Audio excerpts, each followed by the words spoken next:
and I swear that they hate it. They hated and hated on us. We going up and I know that they waited. They waited and waited on us. Welcome back to another episode of Game Time. I'm your host, Maggie Hale. And I'm Maya Peterson. This past week, we've had a ton going on with the NFL Combine, so I want to get right into that. First thing I want to talk about is the quarterbacks. We saw some really great quarterbacking this year. I made up that word just now. Quarterbacking. Yes. We saw it this year, especially in the Super Bowl with Patrick Mahomes. Not so much with Jimmy G, but definitely Patrick Mahomes. Okay, we're going to keep driving the Jimmy G, Patrick Mahomes. It's fine. So you know what they were doing all Combine was definitely comparing all the quarterbacks to Patrick Mahomes, comparing his stats and such. But one thing they did say about Joe Burrow was Cincinnati wants him. He's a shoe-in for the number one spot. He is locked in and loaded to let his career die in Cincinnati. To let his career die in Cincinnati or start, you never know. No. But look, we've been talking about Joe Burrow. We've even talked a little bit about Jalen Hurts and the best quarterbacks that are going into the league next year. But one quarterback I feel like we haven't touched on as much is Justin Herbert. He's from Oregon. Oregon is kind of known for their quarterbacks. They are. Okay? He had about 3,400 yards this season, 32 touchdowns, which is the same as Jalen Hurts in a sense, but Jalen's being compared to Cam Newton. Justin isn't getting that much shine, but he's a sneak pick for me. So watch out for him this season because obviously we know Joe Burrow probably won't be able to do that much in Cincinnati, but wherever Justin goes, he's going to make his mark. Definitely. I definitely see that one. And you had some more about the receivers, so. Oh, yes. This is my favorite because last year we saw Kyler Murray do his thing, in a sense, when he got picked to go to the Cardinals. And this year he might be having a former teammate join him, which would be CeeDee Lamb. Great. Everyone knows he's a power force on the field, no matter where he is. And I think Kyler needs all the help he needs some assets. Yes. We've established that quarterbacks need their assets, and Kyler is lacking. Lacking a lot with the Cardinals. But when talking about rookies going to make their mark in their first season of the NFL, we have to bring up the NBA, which there's been a lot of talk of Zion, who is a rookie as well.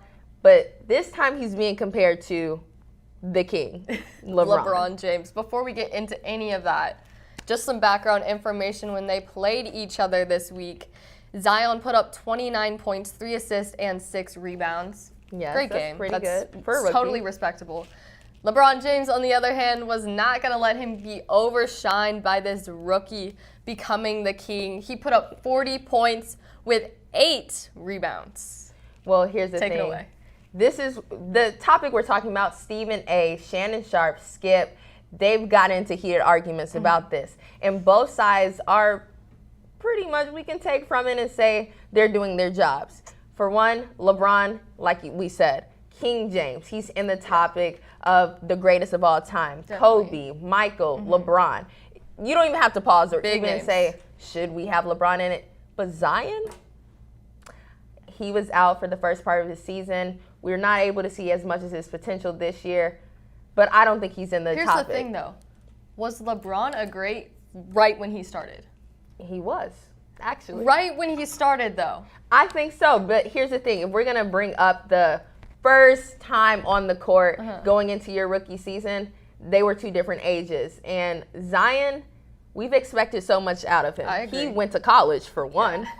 LeBron did not go to college. So we're talking about becoming mature in your age and being able to play with the greats and be in the topics of the great. LeBron did it without college. Kobe did it without college. Michael was just a great within itself.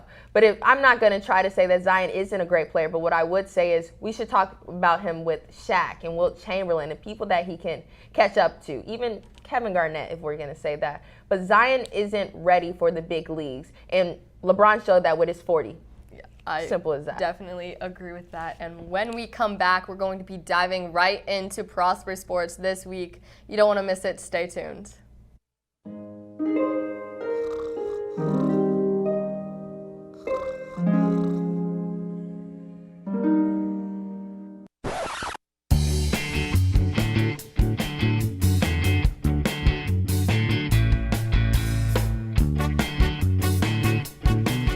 Basketball season has come and gone as our Eagles played their last game on Tuesday night.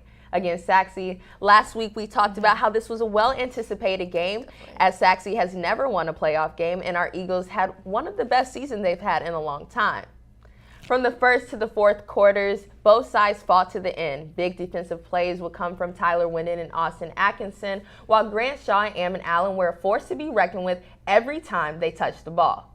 As I mentioned before, this game was a hard 4 quarters. Coming to the end of the fourth, our Eagles were up 67-66 when the ref called for a foul that would put Saxe on the line, making the first and missing the second, forcing another quarter. And overtime would be filled with great defensive plays and even better offensive plays. Austin Atkinson holding down the paint, Ammon Allen and Grant pushing for anything they can get out of this game, but they will fall short, not being enough.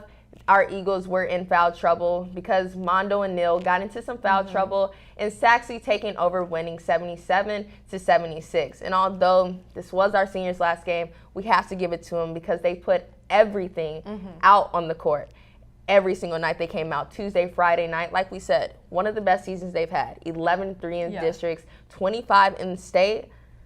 And I'm proud of them. Like you called the girls this year, their season, the boys weren't rebuilding as much, but they were rebuilding still. They had a lot. There weren't that many seniors on the team, so they definitely did a great job with that. And the baseball team was back in action yesterday. Yes. They started out with a strong win over Wakeland, 3-2. The boys were down, but a walk-off home run from junior shortstop Chase Penley would seal the deal. We also saw a phenomenal game from sophomore pitcher Luke Davenport and sophomore catcher Easton Carmichael. The boys are in a tournament this weekend, Maya, and I know you have that schedule, so what is going on with them this week? Easily put that tonight we have baseball in action against Highland Park and Capel at home. Soccer will also be playing tonight, both playing against girls at home and boys away.